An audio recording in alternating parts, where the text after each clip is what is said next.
So, first of all, thank you, Madhu, for being here and talking about the operational excellence and building up a customer-centric supply chain.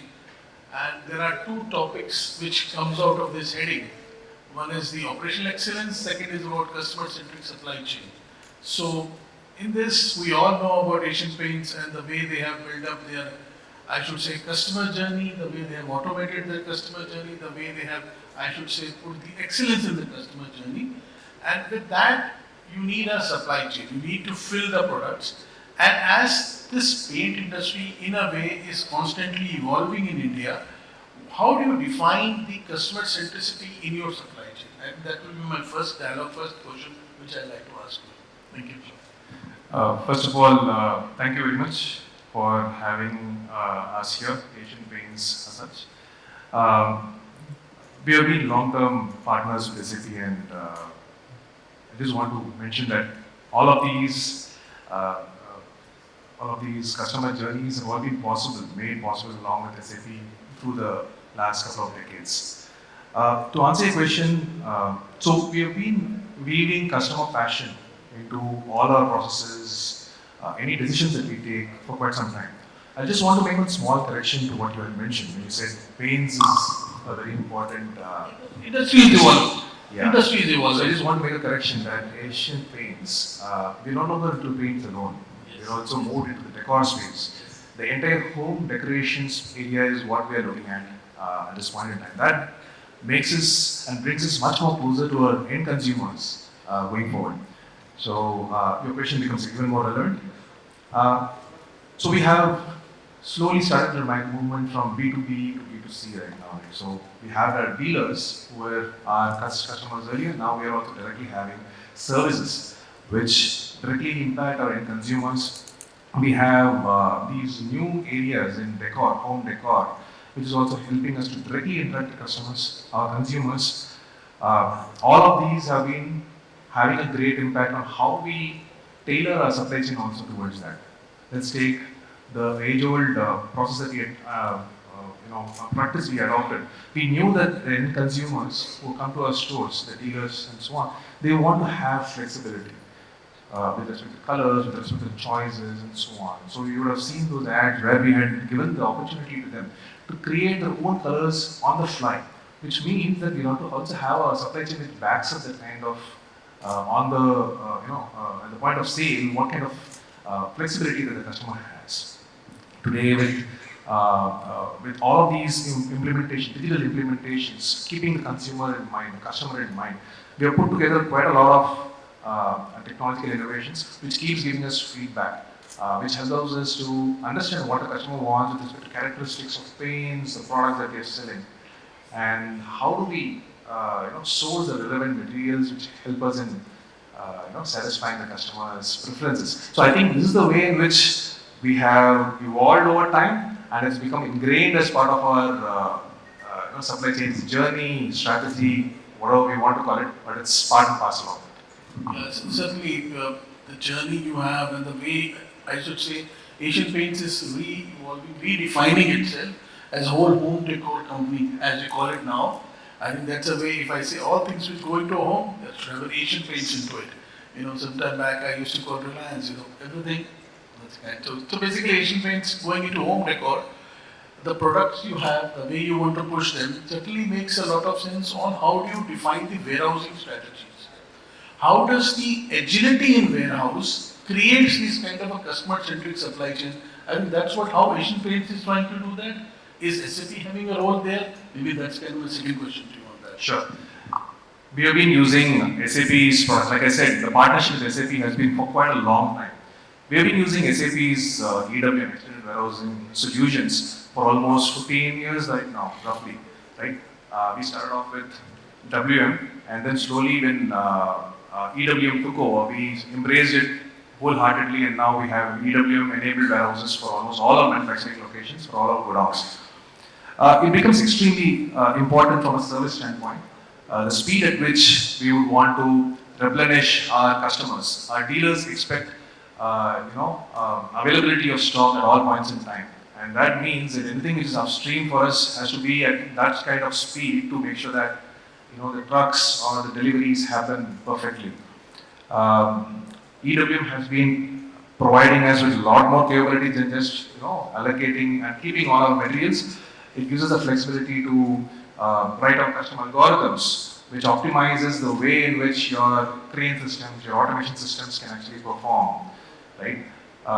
We've embraced the MFS capabilities of EWM, which have also helped us in not only integrating the conveyors and PLCs along with the storage systems, but also writing complex algorithms which will help in loading trucks, right? Some of the optimizations that we have done recently along with SAP have really having the potential. We're still seeing the benefits, but they really have the potential to make sure that the right materials reach the consumers as well as the customers first.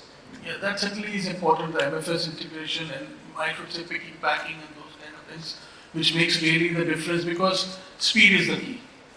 You have to fill, you have to know where is the demand, then you have to fill it up and pick that up, put in a truck, plan it up, move it up, kind of a thing, if I say like this.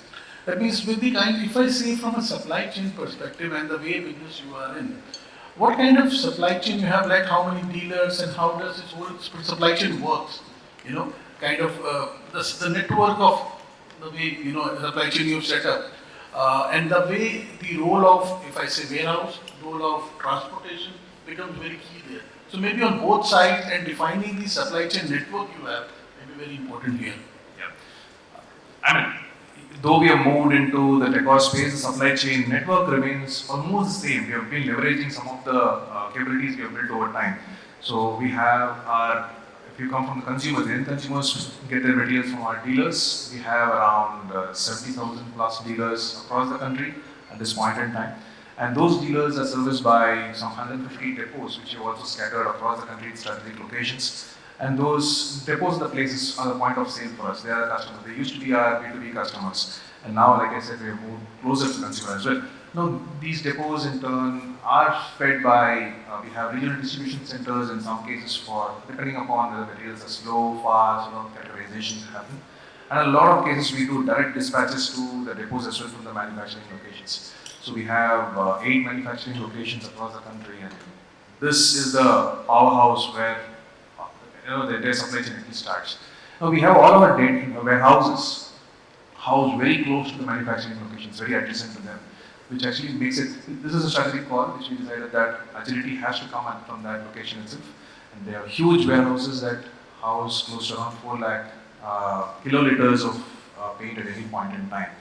Right, so production keeps happening and keeps pumping it into the warehouses. So it becomes extremely important for us to know where each one of those SKUs are kept and how to retrieve them in the fastest time. That's one of our key KPIs, right? So the turnaround time is very important for us. Yeah, that's take me to the real important question because to track the agility in the supply chain, there will be some of the KPIs you would be using, whether using SAP solutions or in general, whether it is the filling it up, your supply chain, that the reduced time in picking, those kind of things. How do you define those kind of supply chain specific KPIs which you track? And how do you, I should say, monitor and improve them all the time? Because that's what Asian Paints is. Yeah. So we have, over the years, we have made a lot of investments. The key KPI, if you ask me, will be something related to cycle time. So we can measure it in terms of how many activities happen by automation systems every minute, which means that that leads us to say how to optimize that to increase the number of activities that happen in a minute, whether it is a pick activity, it's a put activity. So is there a way in which the transit of an automation system, like a crane or a conveyor, can actually do more than what it can at any in its journey, right? So that's where algorithms come into play. That becomes a key KPI. What is the second question? I was like, how do you monitor and how do you improve them? How do you plan it?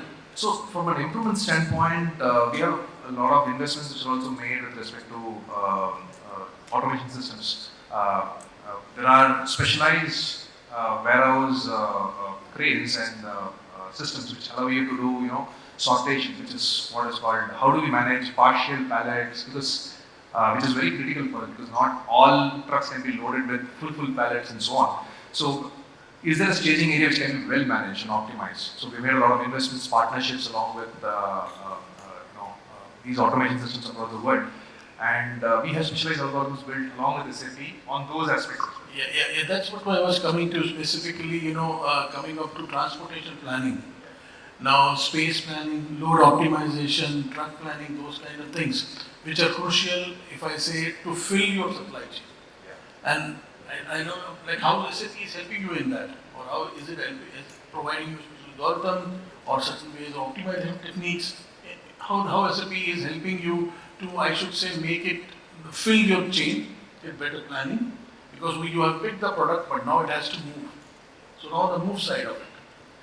Yeah. So right from the time we pick it, like you said, and the first challenge that we usually had was how do we load the trucks, and there's a lot of uncertainty there. Over the years, we have been using homegrown algorithms which are written in SAP, which was based on heuristics, which allows us to optimize, the kind of SKUs that are going into each truck, and that is our primary, leg of our freight, right? So we have three legs. One which goes from the plant to the regional distribution centers, and centers to the depots, and depots to the dealers as well, the last tertiary freight, which happens in smaller lots. We wanted to hit that place, that we wanted to optimize it to the possible level possible on the primary and secondary freights. Recently, we had a very successful implementation of SAP TM, Transportation Management. I think we did the latest version at that point in time, which was based on S4 stack, S4 stack, right? What we have seen, the intent of that was we wanted to bring in an optimization capability in planning what a truck is supposed to have, keeping in mind not only the end consumer's needs, which is gotten to us from the market data that keeps on coming into us, saying which is the most critical one at this point in time, and so on, but also keeping in mind the operators who are there in the warehouse, because they are the ones who are going to go and pick the material and then load it. How can we reduce the time it takes for them to load? That becomes a metric for us. And some 5 to 6 parameters were fed into the optimizer. And we would say, I think I'd really like to say, we've seen some good results there, right? So there are some 5 to 6 variables which are quite non-quantifiable, which we have actually made it as into quantifiable. We have created proxies which can actually be made quantifiable, fed into the optimizer. The optimizer looks into all of those variables and then gives us a plan. It says, this is the order in which I need to get materials from my warehouse system. And in places like in some of our highly automated plants, we even try to integrate that along the logic which the conveyors, the material to the loading place, which means there is no human being involved. The algorithm actually decides, talking to EWM, that this is the order in which the material has to come in so that it will fit into the truck in the most optimized manner so that the truck can actually be dispatched. So these are some very interesting spaces that we are working in. I would say the capability is enabled by tools as well as, of course, it's the age of algorithms. So algorithms are playing a very important role in all the steps. Really wonderful, totally automated the warehouse picking to loading and then optimizing the, if I say routes and truck and space and all. It's really very interesting, because when we see this kind of industry in any industry, when you are becoming more and more customer centric, as we discussed, is the way you reach the customer finally in a way that he requires the material when he requires, in the quality he requires, and in the quantity he requires, in the shade and color he requires. If I say all of that aspects. So now then, so therefore this question comes with the quality, the operational excellence piece, which is also aiding the supply chain. So that comes the question of manufacturing. Because manufacturing per se looks very dull kind of a thing. It has to produce, put the material, then warehouse will pick up, put them into slot, all these places, and then I will pick up and it will go.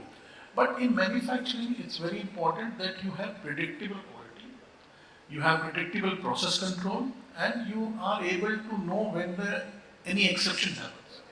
So, is Asian Paints doing something on these kind of lines? Yeah. So a few years back, we had our marquee plants in Mysuru and Visakhapatnam, which were put up, and this is one of the key things that we decided to take up as a lighthouse capability, which can be shown to all other manufacturing locations for us. We approached SAP and then we embraced this capability from manufacturing integration and intelligence, MII. right? Now today we can easily say that MII plays a very fundamental role, not only for integration, but the intelligence part as well, right? So by sitting in between your plants, automation systems with DCS and PLCs, and your transaction system, which is your SAP's core, or for the matter EWM, which actually helps in doing all of these activities. It helps in ensuring that real-time changes, real-time exceptions are caught immediately, shown to the operators with conditions being put in place.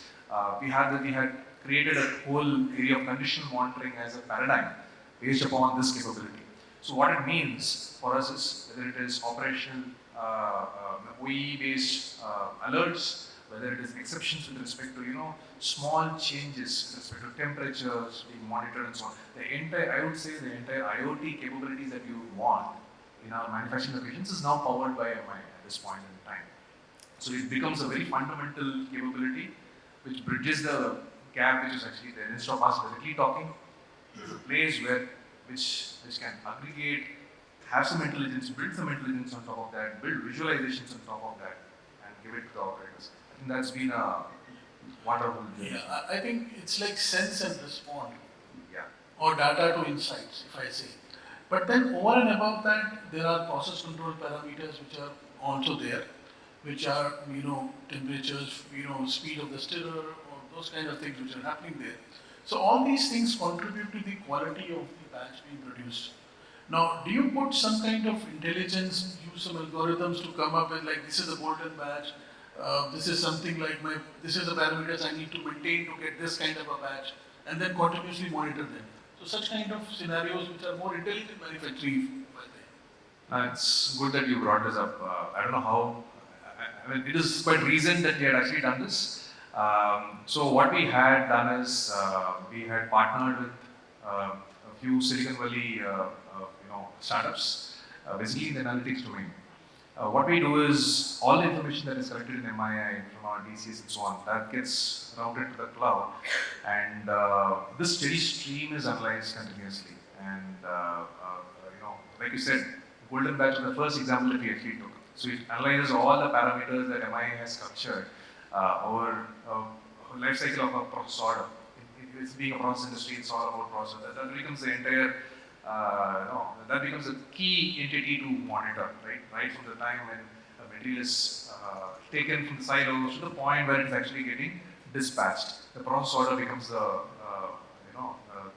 entire entity which captures all that. So that information keeps on getting pumped into the analytical engine, and this engine keeps on monitoring some 27 to 28 different parameters. And then once we identify that some batches really had some good feedback, it makes a note of it and starts baselining all purchases for the batches on it, so that we always get the same kind of quality again and again and again. This is one of those capabilities.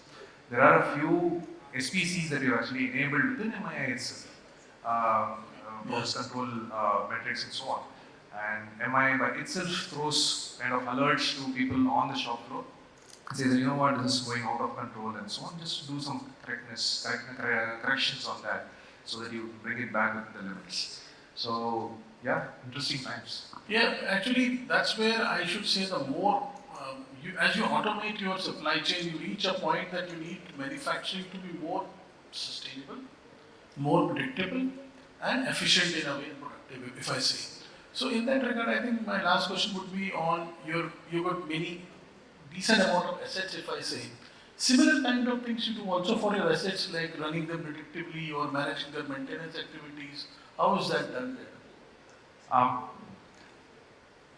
We don't use SAP solutions for that. It's okay, it's an industry forum, so we want to understand. Yeah. So we do predictive maintenance very thoroughly as such. Again, the gateway for us, right now the gateway for us is all the tags from DCS which actually come through our MII systems, right? So we have integrations along with platforms We have a platform called Windwiz, which actually helps us in, is again a cloud-based solution. And we keep pumping all this information there in real time.